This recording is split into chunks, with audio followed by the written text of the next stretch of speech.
Hello and welcome. This is Mr. Andrews here as we are looking to read together our one book for our one school this year. This year we're going to be looking at the adventures of Zoey and Sassafras, Dragons and Marshmallows. Each night I will be posting a video as we read through our book and going on these fun adventures together. Chapter 7. Hatching Snakes. Now that I was pretty sure our barn wasn't going to burst into flames, I needed to help the dragon. His tiny body lay there like a little lump. Poor thing. I circled him a few times. At first I thought he might have a cold, but he didn't cough again. I flipped through my mom's science journals. There wasn't any entries on dragons. I was stumped. I set the journals on the desk, which knocked my thinking goggles to the ground. Perfect! I dusted them off and popped them onto my head.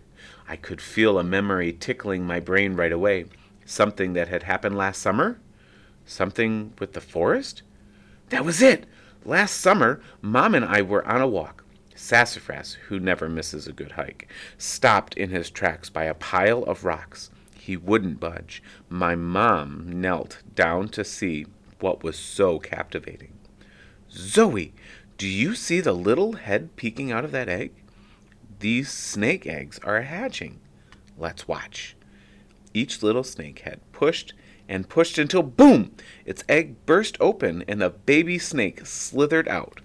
Most of them barely rested before skithering off into the forest. We watched until only one egg was left. The little snake inside was having a really tough time. Once he popped out, he would lay there without moving. He was so much smaller than his brothers and sisters. What's wrong with him? I looked around. Where is their mother? Why isn't she helping them? Snakes aren't mammals like us. They're reptiles. They have scales, and the mother snake laid the eggs. Remember how reptiles rarely take care of their babies?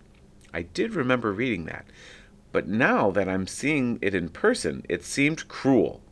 But they're so tiny. They can't take care of themselves. How will they know what to do? Even though they're small, they're born ready to take care of themselves. They know how to hunt to feed themselves and how to hide to keep themselves safe. I looked down at the tiny, weak snake. What will happen to this one? He's so small. I frowned. He seems sick. When animals have a lot of babies at once, sometimes there are a few that aren't as big or as strong as the rest. Some people call them runts. I'm sorry to say it, but they usually don't survive. A tear rolled down my cheek. Staring down at the tiny little snake and thinking of him dying was just too sad. Mom gave my shoulder a squeeze. Why don't we give this snake a little help? We could make its first meal nice and easy.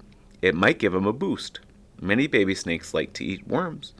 Before my mom could finish her sentence, I was ferociously digging. I am the champion worm finder. Within a minute, I found a good-sized one. I felt a little bad because I kind of love worms, but we handed him over. Mom gently wiggled the worm in front of the baby snake, and he perked up. He swallowed the worm in one big gulp.